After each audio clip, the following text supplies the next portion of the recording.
Everybody asking how we doing, say we good. Don't need no one to tell me how to live just like they would. It ain't their business, but they in it, I don't know why. Revolved around my life after I found another. Assalamualaikum warahmatullahi wabarakatuh. Halo semuanya, perkenalkan nama saya Amelia, NIM 212500003, Prodi S1 Kebidanan semester 7, mata kuliah Kegawadaruratan Maternal, dosen pengampu EK Afrika SST BDN MKes. Nah, di sini saya akan membahas sedikit tentang soal UKOM. Nah, baik, untuk soal yang pertama, seorang perempuan umur 30 tahun P1A0 datang ke TPMB ingin merencanakan kehamilan. Hasil anamnesis, anak pertama usia 3 tahun melakukan hubungan seksual aktif pernah menggunakan suntik KB DMPA dan telah berhenti selama 4 bulan. Hasil pemeriksaan KU baik, tensi darah 120/80 mmHg, nadi 88 kali per menit, suhu 36,5 derajat Celcius, pernafasan 24 kali per menit, dan abdomen tidak ada massa.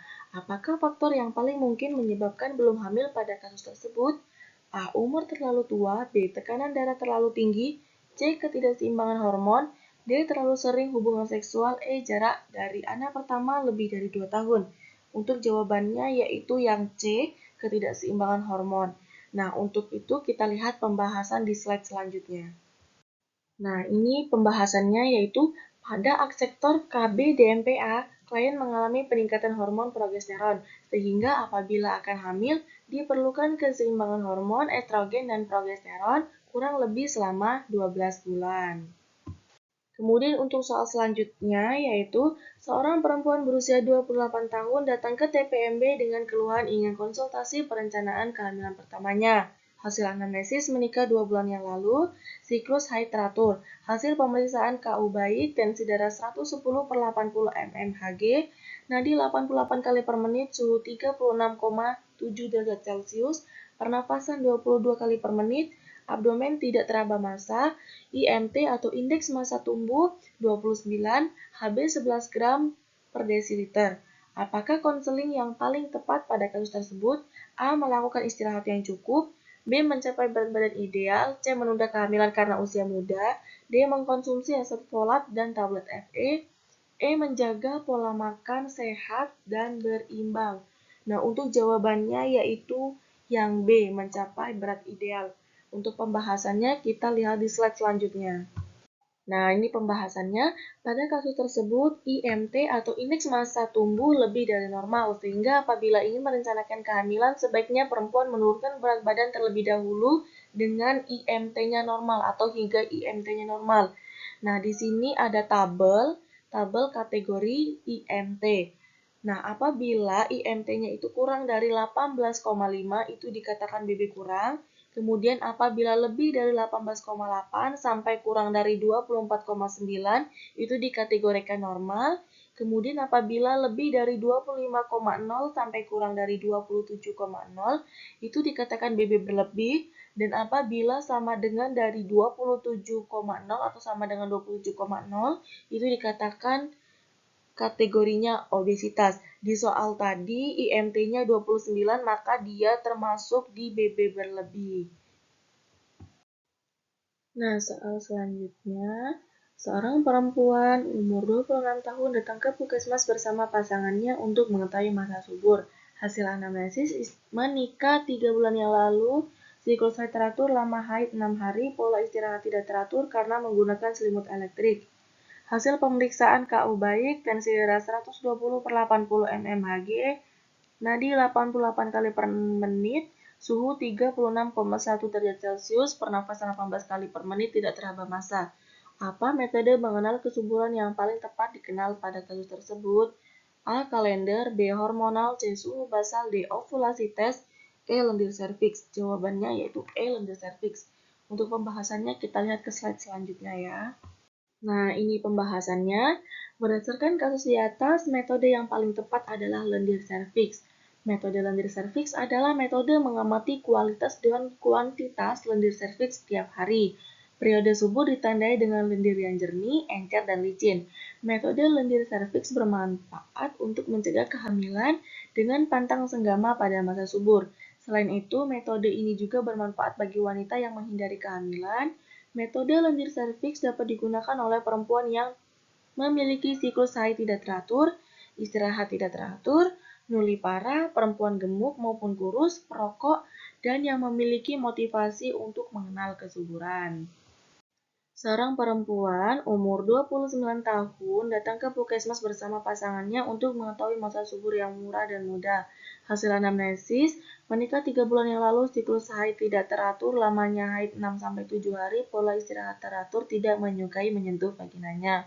Hasil pemeriksaan KU baik, tensi darah 110/70 mmHg, nadi 80 kali per menit, suhu 36,5 derajat Celcius, pernafasan 18 kali per menit, abdomen tidak ada massa. Apa metode mengenal kesuburan yang paling tepat pada kasus tersebut? A. Kalender, B. Hormonal, C. Suhu basal, D. Ovulasi tes, E. Lendir serviks. Untuk jawabannya yaitu suhu basal. Nah, pembahasannya kita bahas di slide selanjutnya ya. Nah, ini untuk pembahasannya. Suhu tubuh basal adalah suhu terendah yang dicapai oleh tubuh selama istirahat atau dalam keadaan istirahat atau tidur. Pengukuran suhu basal dilakukan pada pagi hari setelah bangun tidur dan belum melakukan aktivitas lainnya. Tujuan pencatatan suhu basal untuk mengetahui kapan terjadinya masa subur atau ovulasi.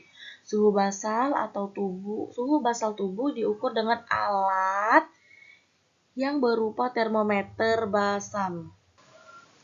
Termometer basal dapat digunakan secara oral, per vagina, atau melalui dubur dan ditempatkan pada lokasi serta waktu yang sama selama 5 menit. Metode suhu basal tubuh akan efektif untuk mengetahui masa subur bila dilakukan dengan benar dan konsisten. Suhu tubuh basal dipantau dan dicatat selama beberapa bulan berturut-turut dan dianggap akurat bila terdeteksi pada saat ovulasi. Kontraindikasi metode suhu basal untuk mengenal suburan adalah pada pasangan dengan gangguan tidur, merokok dan minum alkohol, penggunaan obat-obatan ataupun narkoba, stres, dan penggunaan selimut elektrik. Pada kasus di atas, pasien istirahat teratur dan tidak menyukai memegang vaginanya sehingga yang paling memungkinkan adalah menggunakan metode suhu basal. Nah, soal selanjutnya, seorang perempuan berusia 32 tahun, G3P1A, 0, hamil 32 minggu datang ke rumah sakit dengan keluhan sesak nafas. Hasil anamnesis perut lebih besar daripada usia kehamilannya. Hasil pemeriksaan KU baik, tensi darah 110/70 mmHg, nadi 84 kali per menit, suhu 36,5 derajat Celcius, pernafasan 20 kali per menit, TFU 33 cm dengan DJJ 142 kali per menit, teratur dan terdengar sangat kecil. Apakah diagnosis yang paling tepat pada kasus tersebut? A. IUFD, B. IUGR, C. Polyhydramnion, E. Olighdramnion, E. Kehamilan kembar. Nah, ini jawabannya yaitu polyhydramnion ya teman-teman, karena ciri-cirinya ini sangat menuju ke polyhydramnion, di mana perut ini lebih besar daripada usianya, kemudian DJJ-nya itu sulit terdengar. Nah, untuk pembahasan lebih jelasnya kita lanjut ke slide selanjutnya. Nah, pembahasannya ini dari gejala yang dialami oleh perempuan tersebut menunjukkan tanda dan gejala dari polyhydramnion, di mana pembusuran uterus, lingkar abdomen, dan tinggi fundus uteri jauh melebihi ukuran yang diperkirakan untuk usia kehamilan. Kemudian dinding uterus yang tegang sehingga pada auskultasi bunyi detak jantung sulit atau tidak terdengar, dan pada palpasi bagian kecil dan besar tubuh sulit ditentukan. Kemudian ada trill pada cairan uterus. Masalah-masalah mekanis apabila polyhydramnion berat akan timbul dyspnea, edema pada pulpa dan ekstremitas bawah, nyeri tekan pada punggung, abdomen, paha, nyeri ulu hati, mual dan muntah. Letak janin sering berubah atau letak janin tidak stabil. Oke, soal terakhir, seorang perempuan umur 24 tahun, G1P0A0, hamil 36 minggu datang ke TPMB dengan keluhan sering kram pada kaki. Hasil pemeriksaan KU baik, tensi darah 110/70 mmHg, nadi 84 kali per menit, suhu 37 derajat Celcius, pernafasan 20 kali per menit, TFU 32 cm dengan DJJ 130 kali per menit. Apakah konseling yang paling tepat pada kasus tersebut? A. Hindari pakaian ketat, B. Minum terapi hormonal, C. Olesi krim kortikosteroid. D. Jangan terlalu banyak bergerak. E. Meluruskan kaki dan menekan tumit. Nah, untuk jawabannya yaitu E. Meluruskan kaki dan menekan tumit. Untuk pembahasannya ada di slide selanjutnya. Nah, ini pembahasannya meluruskan kaki dan menekan tumit. Cara untuk mengatasi yaitu dengan meluruskan kaki dan menekan tumitnya. Cara-caranya yaitu A. Meminta wanita meluruskan kaki yang kram dan menekan tumitnya. B. Dorong wanita untuk melakukan latihan umum dan memiliki kebiasaan mempertahankan mekanisme tubuh yang baik guna meningkatkan sirkulasi darah. C. Anjurkan elevasi kaki secara teratur sepanjang hari. D. Anjurkan diet menggunakan kalsium dan fosfor. Nah, itulah tadi sedikit pembahasan hukum dari saya. Saya ucapkan terima kasih. Wassalamualaikum warahmatullahi wabarakatuh.